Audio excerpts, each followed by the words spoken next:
सोचिए, सब कुछ बिल्कुल ठीक चल रहा है और फिर अचानक सब कुछ बिखरने लगता है। ये कोई नई कहानी नहीं है, बल्कि एक ऐसी कहानी है जो हजारों सालों से पीढ़ी दर पीढ़ी दोहराई जा रही है। तो आज हम इसी पुराने गहरे रहस्य की परतों को खोलने की कोशिश करेंगे। मतलब ये कुछ ऐसी घटनाएं हैं जिनका कोई लॉजिकल जवाब ही नहीं मिलता। डॉक्टर की सारी रिपोर्ट्स नॉर्मल आती हैं, बिजनेस के हिसाब किताब में कोई गड़बड़ नहीं मिलती, लेकिन फिर भी जो सफलता और खुशी थी वो अचानक से दुर्भाग्य में बदल जाती है। और सदियों से पूरी दुनिया में अलग अलग कल्चर में इस अनजानी शक्ति को एक ही नाम दिया गया है, बुरी नज़र। पर सवाल यह है कि क्या वाकई किसी की एक नज़र में इतनी ताकत हो सकती है? क्या यह सिर्फ एक वहम है, एक अंधविश्वास, या फिर इसके पीछे कोई गहरा सच भी छिपा है? चलिए इसी गुत्थी को सुलझाने की कोशिश करते हैं। इस सवाल का जवाब ढूंढने के लिए हमें थोड़ा समय में पीछे जाना होगा, क्योंकि ये जो डर है ना, ये कोई नई बात नहीं है। ये डर शायद उतना ही पुराना है जितनी कि खुद मानव सभ्यता। जरा सोचिए, 5000 साल। जी हाँ, पुरातत्वविदों को जो सबसे पुराने तावीज़ मिले हैं जो बुरी नज़र से बचाने के लिए इस्तेमाल होते थे, वो लगभग 5000 साल पुराने हैं। इससे साफ पता चलता है कि ये डर हमारे पूर्वजों के मन में कितनी कितनी गहराई तक बैठा हुआ था। तो सबसे पहले ये समझते हैं कि आखिर ये बुरी नज़र है क्या। आसान भाषा में कहें तो ये वो विश्वास है कि किसी इंसान की बहुत पावरफुल नेगेटिव फीलिंग्स, खासकर जलन या ईर्ष्या, एक तरह की नुकसानदायक एनर्जी बनकर बाहर निकल सकती हैं और दूसरों को नुकसान पहुंचा सकती हैं। और देखिए ये विश्वास समय के साथ कैसे कैसे फैला। प्राचीन मेसोपोटामिया में खुदाई के दौरान आंखों वाली मूर्तियां मिली हैं। क्लासिकल ग्रीस में प्लूटार्क जैसे बड़े बड़े दार्शनिकों ने तो इस पर थ्योरी तक दे डाली कि आंखों से कैसे घातक किरणें निकलती हैं। और रोमन साम्राज्य में तो लोग इससे बचने के लिए खास तरह के तावीज़ पहनते थे। ये सब दिखाता है कि हमेशा से इंसान के मनोविज्ञान का एक बड़ा हिस्सा रहा है। तो अगला सवाल ये उठता है कि ये नज़र लगती किसे है और इसका ईर्ष्या यानी जलन से क्या लेना देना है। आइए अब इसे समझते हैं। देखिए, माना यह जाता है कि जो भी चीज़ अच्छी है, सुंदर है या कामयाब है, वो बुरी नज़र का निशाना बन सकती है। फिर चाहे वो एक प्यारा हंसता खेलता बच्चा हो, एक सफल बिजनेस हो, या फिर कोई नया घर या कीमती सामान। सीधी सी बात है, कोई भी ऐसी चीज़ जो दूसरे के मन में जलन पैदा कर दे, वो खतरे में आ सकती है।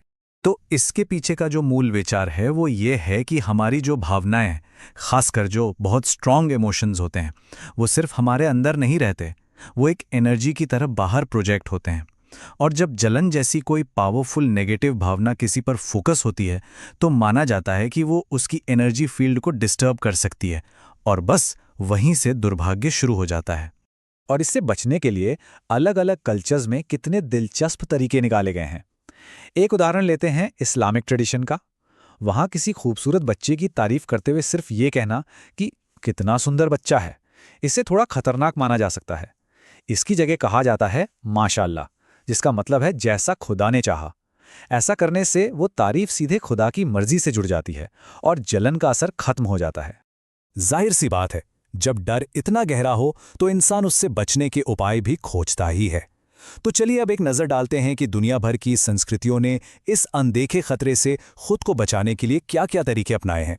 कमाल की बात है कि एक ही डर ने दुनिया भर में कितनी अलग अलग चीज़ों को जन्म दिया है। जैसे तुर्की और ग्रीस में वो नीली आंख वाला नज़र तावीज़ होता है, जिसका काम है बुरी नज़र को वापस लौटा देना। इटली में कॉर्निसेल्लो यानी सींग के आकार का चाम पहना जाता है। मिडल ईस्ट में हाथ के पंजे जैसा हमसा है, जो सुरक्षा का प्रतीक है। और भारत में तो नज़रबट्टू यानी वो राक्षस का मुखौटा तो हम सब ने देखा ही है। देखिए, इन सब के रूप अलग हैं, पर मकसद एक ही है, नेगेटिव एनर्जी को भगाना। अच्छा, ये तो थे बचाव के तरीके, लेकिन अगर किसी को नज़र लग ही जाए तब क्या? तो भाई उसे उतारने के लिए भी दुनिया में एक से बढ़कर एक रस्में हैं।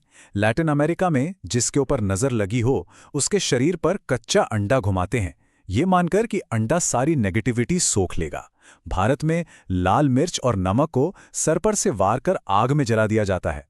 और तो और प्राचीन रोम में लोग बुरी नज़र से बचने के लिए अपने ही कपड़ों में थूक दिया करते थे। तो अभी तक तो हमने बात की इतिहास की, मान्यताओं की, लोक कथाओं की, लेकिन अब कहानी में एक ट्विस्ट है। क्या हो अगर इस प्राचीन विश्वास में साइंस की भी कोई झलक छुपी हो? चौंक गए ना? चलिए अब जरा लैब का रुख करते हैं। याद कीजिए, हमने ग्रीक दार्शनिक प्लूटार्क की बात की थी। उन्होंने कहा था कि आंखें एक तरह से जहरीले तीरों की तरह घातक किरणें फेंकती हैं। अब उस जमाने के हिसाब से ये उनका विज्ञान था। आज सुनने में ये भले ही अजीब लगे, पर क्या ये हो सकता है कि वो अनजाने में ही किसी गहरी सच्चाई के बहुत करीब थे? आज का मॉडर्न साइंस हमें बताता है कीमो सिग्नल्स के बारे में। ये क्या है? ये हमारे शरीर से निकलने वाले ऐसे केमिकल कंपाउंड्स हैं जो पसीने और आंसुओं में मौजूद होते हैं। और जब हम डर या खुशी जैसे बहुत स्ट्रॉन्ग इमोशंस महसूस करते हैं तो ये कीमो सिग्नल्स हवा के जरिए आसपास के लोगों तक पहुंच सकते हैं। और ये सिर्फ कोई थ्योरी नहीं है, इसे एक एक्सपेरिमेंट में साबित भी किया गया है। नीदरलैंड्स में साइंटिस्ट्स ने कुछ डरे हुए लोगों के पसीने के सैंपल जमा किए। फिर वो सैंपल कुछ दूसरे वॉलंटियर्स को सिर्फ सुंघाए गए और कमाल की बात यह हुई कि उन वॉलंटियर्स के दिमाग ने भी वैसी ही प्रतिक्रिया दी और उनके चेहरे पर भी अनजाने में डर के भाव आ गए। मतलब उन्होंने सचमुच किसी और के डर को सूंघ लिया था। साइंटिस्ट इस कॉन्सेप्ट को इमोशनल रेजिड्यू कहते हैं, यानी हमारी भावनाओं के बचे हुए निशान। थ्योरी ये है कि हमारे जो इमोशंस हैं वो हमारे जाने के बाद भी किसी जगह पर एक केमिकल छाप छोड़ सकते हैं। तो सोचिए, जब हम कहते हैं कि किसी जगह पर अच्छी वाइब्स या बुरी वाइब्स हैं, तो क्या पता हम असल में इन्हीं बचे हुए केमिकल सिग्नल्स को महसूस कर रहे हों। तो इन सब बातों का क्या मतलब निकलता है? एक तरफ है हजारों साल पुराना एक गहरा विश्वास और दूसरी तरफ है बिल्कुल नई साइंटिफिक खोज। तो शायद बुरी नज़र सिर्फ एक अंधविश्वास नहीं है, ये ईर्ष्या की विनाशकारी ताकत, हमारी अपनी कमजोरियां और इस हकीकत के बारे में एक बहुत शक्तिशाली 5000 साल पुरानी कहानी है कि हम सब एक दूसरे पर कैसे अनजाने में असर डालते हैं। ये एक तरह की याद दिलाती है कि हमारी भावनाएं और हमारे इरादे सिर्फ हमारे मन में नहीं रहते, उनका असर बाहर की दुनिया पर भी होता है। साइंस आज भी इंसानी भावनाओं की पूरी शक्ति को समझने में लगा हुआ है, लेकिन हजारों सालों का इंसानी अनुभव हमें एक चेतावनी तो जरूर देता है। तो अगली बार जब कोई किसी की तरफ देखे तो यह सवाल सोचना लाजमी है कि एक अकेली इंसानी नज़र के पीछे असल में कितनी ताकत छुपी हो सकती है।